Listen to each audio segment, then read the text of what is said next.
रामायण कथा प्रसंग। मोहि कपट छल छिद्र न भावा।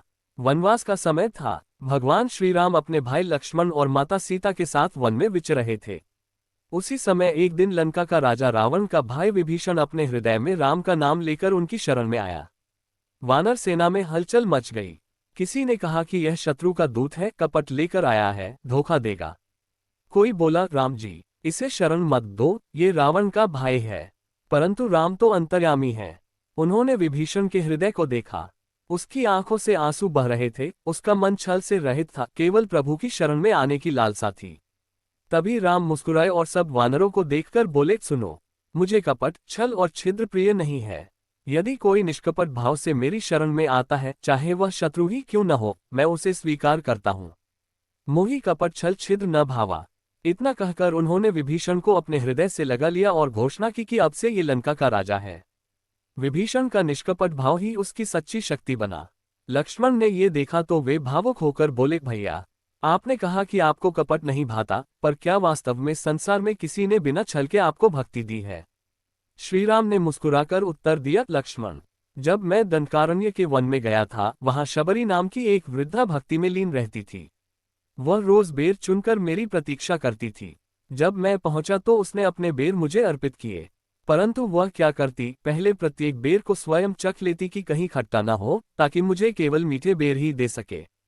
दुनिया कहेगी कि यह तो अनुचित है, लेकिन लक्ष्मण, वे बेर मेरे लिए अमृत से भी बढ़कर थे, क्योंकि उनमें कोई दिखावा नहीं था, कोई पाखंड नहीं था, केवल निष्कपट प्रेम था। यही कारण है कि मैंने बड़े आनंद से वे बेर खाए। लक्ष्मण ये सुनकर द्रवित हो उठे। राम ने आगे कहा, परंतु देखो रावण को, वह शिव का भक्त था, विद्वान था, परंतु उसका हृदय छल से भरा था। उसने सीता जी का हरण कपट से किया। उसकी भक्ति भी अहंकार से मलिन थी, इसलिए उसके सारे तप, सारी विद्या व्यर्थ चली गई और अंततः उसका सर्वनाश हो गया। कपट का यही फल है। फिर श्रीराम ने भक्त प्रहलाद का प्रसंग सुनाया। बोले, दैत्यराज हिरण्यकशिपु का पुत्र प्रहलाद भगवान विष्णु का निष्कपट भक्त था। पिता ने उसे तरह तरह की यातनाएं दी, कभी आग में डाला, कभी हाथियों से कुचलवाना चाहा, कभी समुद्र में डुबोया।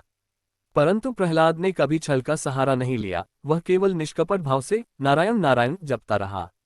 अंततः भगवान विष्णु नरसिंह रूप में प्रकट हुए और प्रहलाद की रक्षा की। निष्कपटता का प्रभाव ऐसा है कि ईश्वर स्वयं प्रकट होकर भक्त की रक्षा करते हैं। श्रीराम ने सुग्रीव और बाली की कथा भी सबको सुनाई। बोले, बाली ने अपने भाई सुग्रीव से छल किया, उसकी पत्नी छीन ली, पर सुग्रीव निष्कपट होकर मेरी शरण आया। मैंने सुग्रीव को राज्य दिया और बाली का अंत कर दिया। यही है निष्कपट भक्ति की विजय और छल का पतन। इसके बाद श्रीराम ने अपने भक्तों को समझाते हुए कहा, हे वानरवीर, मनुष्य का सबसे बड़ा शत्रु कपट है।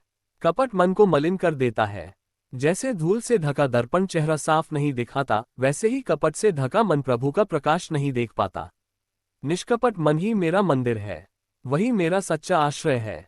इसलिए जो भी निष्कपट भाव से मेरी शरण आता है, मैं उसे स्वीकार करता हूँ, चाहे वह मित्र हो या शत्रु। कपट, छल और छिद्र मेरे प्रिय नहीं है।